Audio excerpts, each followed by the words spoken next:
तो आज का ये वीडियो थोड़ा अलग होने वाला है। अक्सर आपने सुना होगा कि जाने इस पर किसने जादू टोना कर दिया है, कब से ये ऐसी हरकतें कर रहा है, भगवान जाने इसे क्या हो गया। हो सकता है कि आपकी बातों से कुछ लोग सहमत ना हो, लेकिन जो विज्ञान के समझ में भी ना आए उसे ही तो जादू टोना कहते हैं। जय श्री कृष्णा दोस्तों, मैं हूं नरेंद्र अग्रवाल और आप देख रहे हैं नरेंद्र अग्रवाल यूट्यूब चैनल। तो आज का ये वीडियो थोड़ा सा अलग है। आज इस वीडियो में हम आपको शेयर करने जा रहे हैं कि जादू टोना क्या होता है और किसी पर जादू टोना हुआ है या किसी के घर में जादू टोना हुआ है, ये कैसे पता कर सकते हैं, क्या लक्षण आते हैं, कैसे सिम्टम्स आते हैं व्यक्ति में, या घर में किस तरह से हम पता कर सकते हैं कि कहीं ना कहीं किसी के द्वारा कुछ करा दिया गया है। तो यदि आपको इस तरह के सब्जेक्ट में इंटरेस्ट है तो आप इस वीडियो को पूरा अंत तक देख सकते हैं, अन्यथा आप इस वीडियो को यहीं पर छोड़ सकते हैं। तो कई बार आपने सुना होगा कि ना जाने इस पर क्या जादू कर दिया है, किसी ने जादू टोना कर दिया है। कई बार हम ऐसे ही बोलते हैं, लेकिन कई बार ये हकीकत भी होता है। तो ऐसी बातें जो विज्ञान के समझ में ना आए, आपका डॉक्टर जो आपकी बीमारी को समझ ना पाए, तो हो सकता है कि ये जादू टोना हो। जादू टोना क्या होता है, इसका क्या इलाज हो सकता है, इस वीडियो में आपको पूरी जानकारी मिलने वाली है। तो ये वीडियो थोड़ा जानकारी वर्धन के लिए है, आप इसे अंधविश्वास के रूप में ना लीजिए, ये आपकी जानकारी वर्धन के लिए है। तो यदि आपको कोई ऐसा केस देखने को मिले जिसमें इस तरह के सिम्टम्स दिखाई दें तो आप उसकी मदद भी कर सकते हैं, क्योंकि यदि किसी पर जादू टोना किया गया है तो उसका क्या इलाज हो सकता है, उसका इलाज भी हम इस वीडियो में हम आपके साथ शेयर करेंगे। तो आइए शुरू करते हैं और जानते हैं कि जादू टोने के क्या लक्षण होते हैं। जादू टोने के लक्षणों को समझने से पहले हम समझते हैं कि आखिर जादू टोना है क्या चीज़। तो जादू या टोना, जिसे काला जादू भी कहा जाता है। देखिए दोस्तों, दुनिया में दो प्रकार की शक्तियाँ काम करती है, एक सात्विक शक्तियाँ और दूसरी काली शक्तियाँ।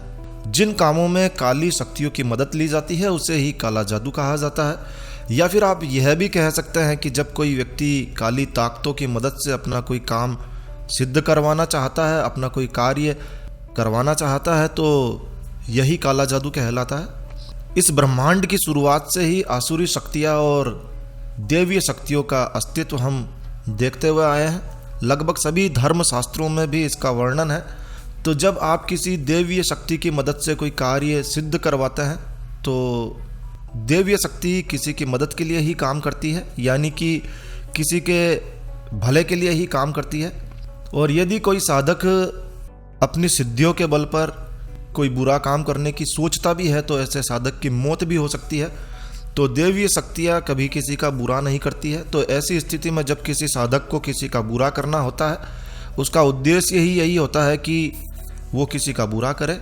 तो ऐसा साधक बुरा करने के लिए काली शक्तियों की मदद लेता है, काली शक्तियों की आराधना करने लगता है और आसुरी शक्तियों की मदद लेता है। अच्छा, ये आसुरी शक्तियाँ बहुत ही भयंकर होती है, बहुत ही शक्तिशाली भी होती है। एक तो काली शक्तियों को प्रसन्न करना, खुश करना आसान होता है। तो जो लोग गलत कामों के लिए ऐसी शक्तियों को सिद्ध करना चाहते हैं वो आसानी से इन्हें सिद्ध भी कर लेते हैं। अब यदि आप अपने कार्य को सिद्ध करने के लिए हनुमान जी की साधना करते हैं तो इसमें आपको बहुत सारे नियमों की पालना करनी होती है और समय भी बहुत ज़्यादा लग सकता है, कई वर्ष लग जाते हैं।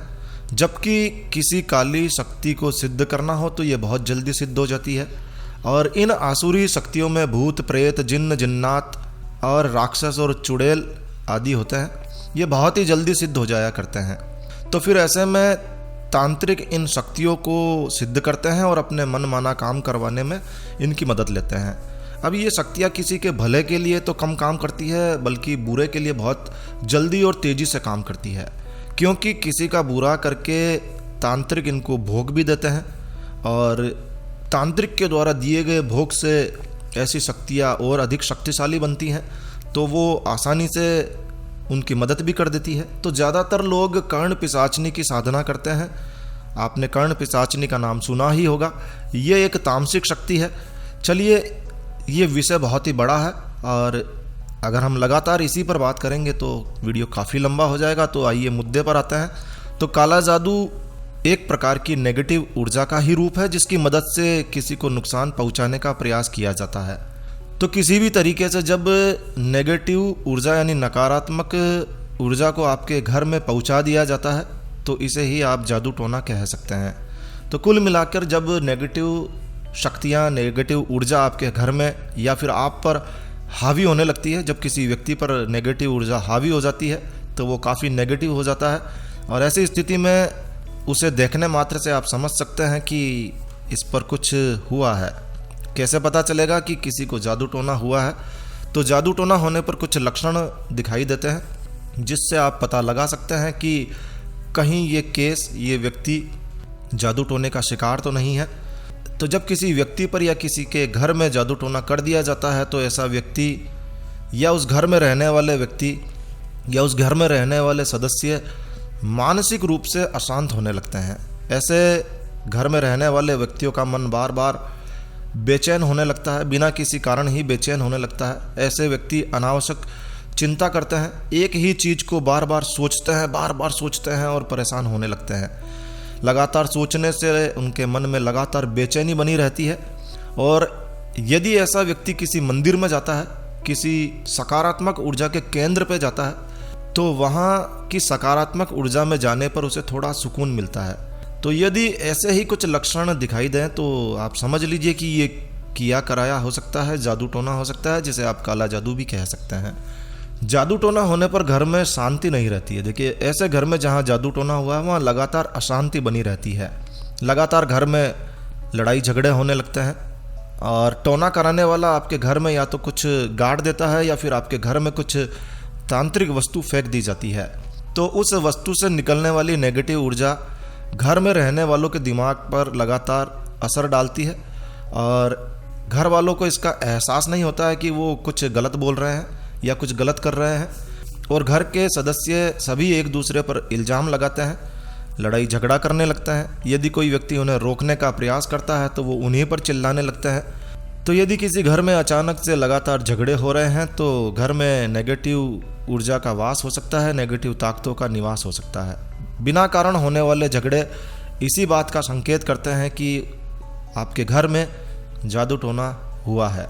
घर में जादू टोना किया होने पर घर में बार बार कोई पक्षी मरा हुआ भी मिल सकता है। जी हाँ, ये एक बहुत बड़ा सिम्टम, एक बहुत बड़ा लक्षण है। यदि घर में बार बार कोई पक्षी मरा हुआ मिलता है तो समझ लेना कि घर में काला जादू या जादू टोना हुआ है। और अकारण ही घर में रोजाना पक्षी नहीं मरते हैं। यदि घर में पक्षी किसी खास स्थान पर मरा हुआ मिलता है, बार बार उसी जगह पर, उस जगह के आसपास में मरा हुआ मिलता है, तो आपको बहुत ही जल्द अपने घर का इलाज करवाने की आवश्यकता है। नहीं तो ये नेगेटिव ऊर्जा तेज़ी से आपके पूरे घर पर कब्जा कर सकती है। और इसका कारण है कि जिस जगह पर नेगेटिव ऊर्जा होती है और वहाँ यदि कोई पक्षी आता है तो ऐसा पक्षी वहाँ उन शक्तियों को ज़्यादा देर तक सहन नहीं कर पाता है और फाइनली उसे मरना होता है। तो बार बार यदि किसी एक ही स्थान पर पक्षी मरा हुआ मिलता है तो समझ लीजिए कि कुछ गलत हो रहा है। देखिए दोस्तों, जादू टोना से पीड़ित व्यक्ति हमेशा खुद में ही मस्त रहता है। उसके लिए पूरी दुनियादारी बेकार है, वो खुद में ही मस्त रहता है। ऐसा व्यक्ति दुनियादारी से कटा कटा रहता है। उसे किसी से बात करना अच्छा नहीं लगता है, वो अकेला रहना उसे अच्छा लगता है। वो दूसरों से बहुत ही कम बात करता है। कभी कभी आपको ऐसा लग सकता है कि ये व्यक्ति मानसिक रूप से बीमार है, जैसा कि डॉक्टर इन सिम्टम्स को डिप्रेशन के लिए भी उपयोग में लेते हैं। ज़रूरी नहीं है कि वो जादू टोना हो सकता है कि वो वास्तव में डिप्रेशन में हो या उदासीन हो। लेकिन यदि ऐसे व्यक्ति को आप किसी मंदिर में लेकर जाएंगे और वहाँ यदि 1-2 घंटे रखेंगे तो आपको उसमें तेज़ी से अंतर महसूस होगा, क्योंकि मंदिर में जाने पर वो नेगेटिव शक्तियाँ उसे वहाँ से छोड़ देती है उस समय के लिए। तो यदि मंदिर में जाने से आपको लग रहा है कि ये कुछ ठीक हो रहा है तो समझ लीजिए कि वो जादू टोने का असर है, क्योंकि मानसिक रूप से बीमार व्यक्ति केवल मंदिर में जाने से ठीक नहीं हो पाता है। तो यदि कोई व्यक्ति हर समय इस तरह से पागलपन करता है तो ये जादू टोना हो सकता है। यदि किसी व्यक्ति को हर समय ये लगता है कि उसके आसपास में कुछ है, कोई है जो उसे देख रहा है, कोई है जो उसके साथ में चल रहा है, तो ऐसा व्यक्ति भी जादू टोना का शिकार हो सकता है। जैसे ऐसे व्यक्ति को ये लग सकता है कि कोई उसके साथ नहा रहा है, कोई ऐसा व्यक्ति है जो उसके साथ थाली में खाना खा रहा है, यानी कि वो जो कुछ भी करता है उसे लगता है कि कोई तो है जो उसके साथ में चल रहा है। तो यदि बार बार ऐसा हो रहा है तो समझ लेना कि जादू टोने का शिकार है, या फिर उसके ऊपर कोई ऊपरी हवा या आत्मा जुड़ गई है। यदि किसी के शरीर में किसी खास हिस्से में दर्द होता है और किसी भी जांच से कोई कारण समझ में नहीं आ रहा है, जांचें कराते हैं, सभी जांचें एकदम ओके फिट आ रही है, डॉक्टर साहब भी नहीं समझ पा रहे हैं कि आखिर दर्द का कारण क्या है, तो ये जादू टोने का संकेत है। इस प्रकार से शरीर में किसी एक हिस्से में लगातार दर्द बना रहना प्रेत बाधा का असर भी हो सकता है। अनेक लोग ऐसे भी देखे गए हैं जिनको ये दर्द की प्रॉब्लम कई वर्षों से लगातार बनी रहती है और बाद में पता चलता है कि उनके शरीर में प्रेत था। जब किसी के शरीर में प्रेत प्रवेश कर जाता है तो उसे इसका एहसास नहीं होता है, लेकिन जब कोई प्रेत शरीर के भीतर रहता है, जगह बना लेता है, तो वो शरीर के किसी एक हिस्से पर बैठता है और लगातार वहाँ बैठे रहने के कारण व्यक्ति को दर्द होता है। हो सकता है कि आप इन बातों से सहमत ना हो, लेकिन जो है वो है। और घर में किसी जादुई यंत्र का मिलना, मांस का मिलना, या फिर दीवारों पर या छतों पर अपने आप ही गंदगी लग जाना, गंदगी मिलना, खून के छींटे दिखाई देना, ये सारी बातें संकेत करती है कि आपके घर में ऊपरी साया या जादू टोना है। और जादू टोना होने पर रात में काफ़ी भयानक सपने आते हैं। सपने में रोज़ाना कुछ बुरा होता हुआ दिखाई देता है। ऐसा व्यक्ति नींद में बुरी चीज़ों को देखता है, अचानक चमक कर उठ जाता है और इन भयानक सपनों की वजह से व्यक्ति रात में अच्छी तरह से सो भी नहीं पाता है। तो यदि ऐसा कुछ है तो समझ सकते हैं कि जादू टोना हो सकता है। यदि मन में बार बार अकारण ही हर समय गंदे विचार आते रहते हैं, कई बार कई लोगों के मन में ऐसे गंदे गंदे विचार आते हैं जिसकी वो कल्पना भी नहीं कर सकते हैं। जैसे कि उन्हें लगता है कि वो अपने किसी करीबी रिश्तेदार के साथ कुछ गलत करने जा रहा है, उसे लगता है कि वो अपनी माँ की हत्या करने जा रहा है, उसे लगता है कि वो अपने बच्चे की हत्या करने जा रहा है। इस तरह से और भी कई प्रकार के विचार हो सकते हैं। यदि मन में अकारण ही गंदे विचार आते रहते हैं तो ये काले जादू का सिम्टम है। जादू टोना होने पर व्यक्ति की नींद रात में कई बार टूटती है और सोते सोते रात में आंखें कई बार खुल जाती है। जैसे ही आंख खुलती है कुछ आवाज़ें सुनाई देती है। यदि इस तरह के सिम्टम्स हैं तो ये भी काले जादू के सिम्टम्स हो सकते हैं। यदि अचानक से अच्छी भली नौकरी छूट जाए या फिर जमा हुआ व्यापार बिना किसी कारण के, बिना किसी गलती के नुकसान में जा रहा है, तो ये जादू टोना हो सकता है। क्योंकि आपका दुश्मन आपको बर्बाद करने की इच्छा से सबसे पहले आपके पैसे को बांधने का प्रयास करते हैं। जो तुच्छ तांत्रिक होते हैं, नीच कार्यों को करने वाले तांत्रिक होते हैं, वो सबसे पहले जिस पर जादू टोना करते हैं उसके पैसे को बांधने का प्रयास करते हैं। तो जादू टोना से प्रभावित व्यक्ति का शरीर कभी कभी अकारण ही सूखने लगता है। डॉक्टर भी उसकी बीमारी को समझ नहीं पाते हैं, बस कहता है कि इसे अच्छी डाइट दीजिए, और रोगी कुछ खा नहीं पाता है या फिर बहुत कुछ खाता है, उसके बाद भी शरीर को लगता नहीं है, क्योंकि उसके भीतर जो प्रेत या भूत है वो उस खाने को खाता है। तो ऐसी स्थिति में व्यक्ति लगातार कमज़ोर होता जाता है, सूखने लगता है।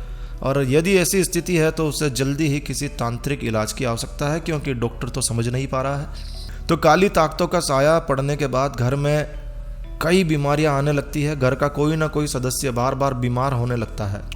एक सदस्य बीमार होता है, जब वो ठीक होता है तो दूसरा सदस्य बीमार होने लगता है। बीमारी में सारा धन खर्च होने लगता है और ये जादू टोने का असर हो सकता है, क्योंकि जैसा कि पहले बताया गया था, तांत्रिक सबसे पहले आपके पैसों को समाप्त करता है। आपका घर बार, फैक्ट्री सभी कुछ बिकवा देते हैं। तो ऐसी स्थिति है तो समझ लीजिए कि जादू टोना का असर है। यदि आपके घर में तुलसी का पौधा लगा है और एक कारण ही घर में लगा तुलसी का पौधा सूख जाता है, तो ये आपके घर में नकारात्मक शक्तियों की ओर इशारा करता है। तुरंत सावधान, सचेत हो जाने की आवश्यकता है, वरना यह नकारात्मक ऊर्जा आपका और अधिक नुकसान कर सकती है। तो अब क्या करें कि यदि कोई व्यक्ति ऐसे किसी तांत्रिक क्रिया से पीड़ित है, भूत प्रेत से पीड़ित है, तो इसका क्या इलाज हो सकता है। देखिए, यदि ऐसी कोई स्थिति आपको नज़र आती है तो आप किसी देव स्थान की शरण लीजिए, किसी सात्विक साधना करने वाले व्यक्ति की शरण में जाइए। जी हाँ, यदि आप किसी तांत्रिक के पास जाते हैं और यदि वो बुरी शक्तियों से बुरी शक्तियों को भिड़वाता है, लड़वाता है, तो आपका और अधिक नुकसान हो सकता है, क्योंकि बुरी शक्तियाँ आपका तेज़ी से नुकसान करने लगती है। तो ऐसी स्थिति में आपको चाहिए कि आप किसी देवी देवता की शरण लीजिए। बहुत सारे ऐसे स्थान हैं जहाँ पर भूत प्रेतों को बड़ी ही आसानी से निकाल दिया जाता है। जैसे कि राजस्थान में मेहंदीपुर बालाजी एक ऐसा स्थान है, एक ऐसा मंदिर है जहां भूत प्रेतों का निवारण किया जाता है। ठीक ऐसा ही एक मंदिर ब्यावर शहर में है जो कि अजमेर ज़िले में है, जहां पर रोज़ाना भूत प्रेतों की अदालत लगती है। और यदि कोई व्यक्ति इस तरह से पीड़ित है तो ऐसे व्यक्तियों का इलाज वहाँ निःशुल्क किया जाता है, किसी प्रकार का कोई पैसा ठगा नहीं जाता है। तो यदि आप मकरध्वज बालाजी धाम के बारे में अधिक जानना चाहते हैं या वहाँ के महंत से संपर्क करना चाहते हैं तो देखिए ये वीडियो बहुत बड़ा हो चुका है ऑलरेडी। तो यदि इस प्रकार के कोई सिम्टम्स आपको नज़र आते हैं तो आप महंत जी से भी संपर्क कर सकते हैं। हमने हमारी वेबसाइट पर उस धाम के बारे में पूरी जानकारी शेयर की है, तो नीचे डिस्क्रिप्शन में मैं आपकी सुविधा के लिए उस धाम का लिंक छोड़ दूंगा, जिससे आप धाम का एड्रेस, महंत जी का मोबाइल नंबर, सब कुछ पूरी जानकारी कैसे क्या इलाज होता है वो आप समझ सकते हैं, वहाँ पढ़ सकते हैं। उसको आप देखिए, समझिए, और अगर आपको इलाज कराना है तो आप वहाँ बात भी कर सकते हैं। टेलीफोन नंबर मैं आपके लिए छोड़ दूंगा, वहाँ आप एक बार ज़रूर से बात कर लें यदि इस प्रकार की कोई समस्या आपको नज़र आती है। आशा है जो चीज़ मैंने समझाने का प्रयास किया है उसे आप सकारात्मक रूप से लेंगे। अंधविश्वास के रूप में लें तो आपकी इच्छा है, लेकिन जो होता है वो है जो है। क्योंकि यदि आप देवी देवताओं को मानते हैं तो आपको आसुरी शक्तियों को भी मानना होगा। और जैसा कि धर्मशास्त्रों में लगातार वर्णन है कि देवी देवताओं को, आसुरी शक्तियों को समाप्त करने के लिए ही धरती पर बार बार अवतार भी लेना पड़ा है।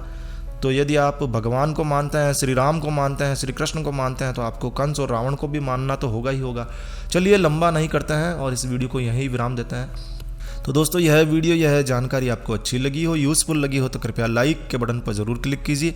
और यदि आपने हमारा ये चैनल सब्सक्राइब नहीं किया हुआ है तो कृपया चैनल सब्सक्राइब कर लीजिए, क्योंकि इस चैनल पर हम लेकर आते हैं आपके लिए तरह तरह की धार्मिक जानकारियाँ, होम रेमेडीज, होम टिप्स और टेक्निकल नॉलेज। तो सब्सक्राइब करने पर आपको हमारे नए वीडियोस की अपलोड्स लगातार निरंतर मिलती रहेगी। तो अभी सब्सक्राइब के लाल बटन पर क्लिक करके चैनल सब्सक्राइब कर लीजिए। तो एक नया वीडियो, एक नई जानकारी लेकर मैं आपका दोस्त नरेंद्र अग्रवाल फिर मिलूंगा। तब तक के लिए stay healthy, stay happy. Thank you for watching my video. Thanks. जय श्री राम, जय हनुमान।